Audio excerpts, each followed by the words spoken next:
Halo semuanya, selamat datang di sesi penjelasan visual kita.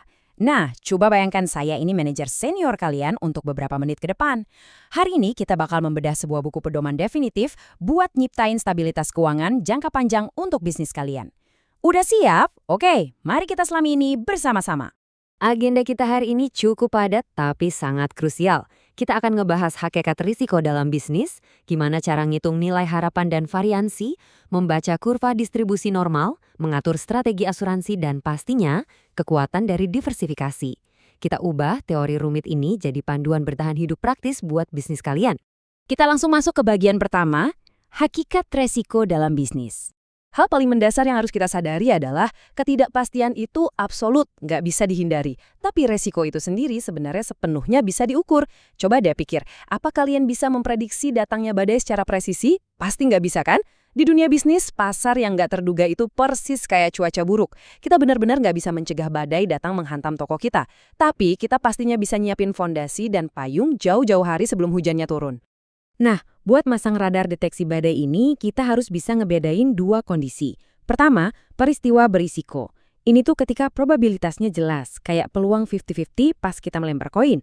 Tapi kondisi kedua adalah peristiwa tidak pasti. Ini saat kita bener-bener buta informasi. Bayangin kayak kalian ngelempar paku payung ke udara, terus disuruh nebak jatuhnya bakal di sisi yang datar atau yang tajam. Sulit banget kan? Jadi tugas utama kita adalah mengubah ketidakpastian yang abu-abu tadi menjadi resiko yang bener-bener bisa dihitung.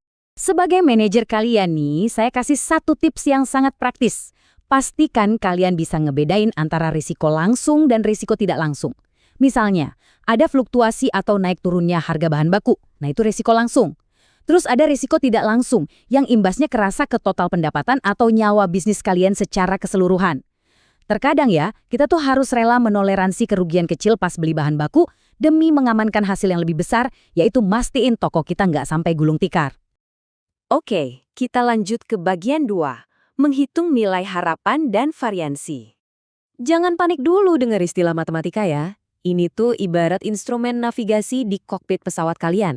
Hal yang paling menarik dari angka-angka ini adalah kalau kita lihat investasi A dan investasi B, dua-duanya itu menjanjikan rata-rata keuntungan yang sama persis, 16%. Wah, kelihatannya sama ya, tapi tunggu dulu. Buat kalian yang terjun langsung di lapangan, realitas yang bakal kalian hadapi pas ekonomi lagi resesi atau pas lagi meroket tajam itu bakal kerasa beda banget. Terus, gimana kita bisa ngebedainnya? Gampang, lewat 3 metrik ini. Pertama, kita kalikan probabilitas dengan hasilnya buat dapat yang namanya nilai harapan. Terus, langkah kedua dan ketiga, kita hitung seberapa liar sih hasil nyatanya nanti bisa melenceng dari target awal. Nah, inilah variansi dan standar deviasi. Buat para pemilik bisnis pemula, ini tuh bukan sekedar rumus matematika akademis. Ini adalah cara yang sangat elegan buat ngitung batas margin kesalahan arus kas bulanan kalian. Coba perhatiin perbedaan kalkulasinya di sini.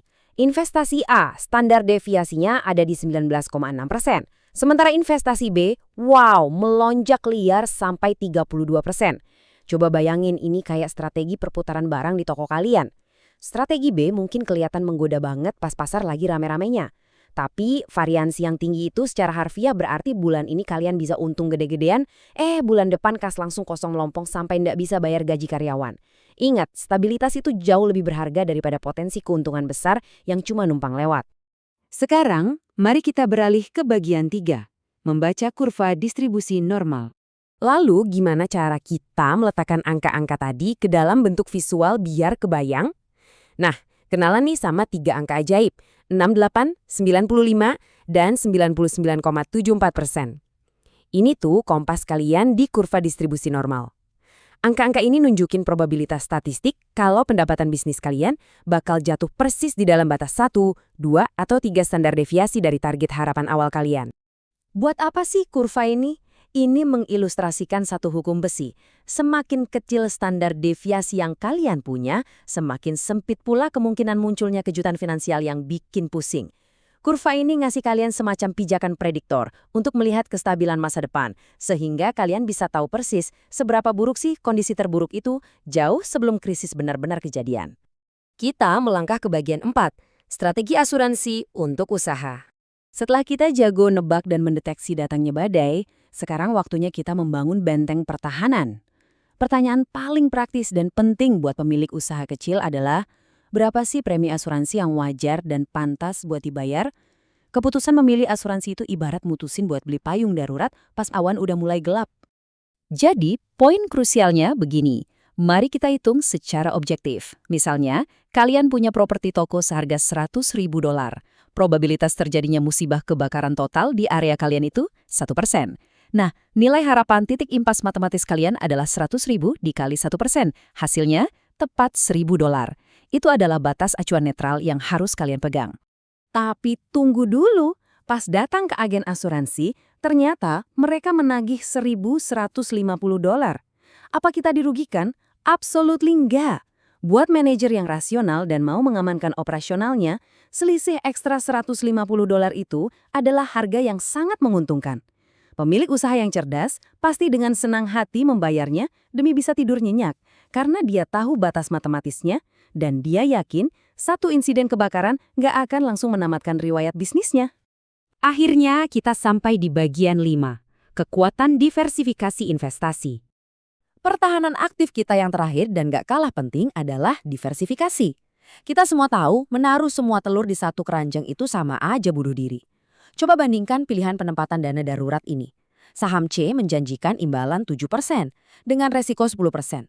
Sedangkan saham D nawarin 8% tapi resikonya 12%. Secara efisiensi, saham C jauh lebih unggul karena perbandingan pengembalian per unit resikonya lebih tinggi. Ini cara pinter banget buat memarkir uang tunai kalian tanpa harus jantungan mikirin volatilitas. Dan yang harus kalian ingat, diversifikasi ini nggak cuma berlaku di pasar saham aja.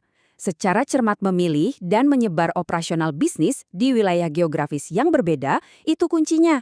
Bayangin, kalian buka 3 cabang kedai kopi berderet di jalan yang sama. Begitu ada proyek perbaikan jalan raya yang makan waktu berbulan-bulan, hancur sudah omset ketiganya sekaligus. Makanya, berpencarlah.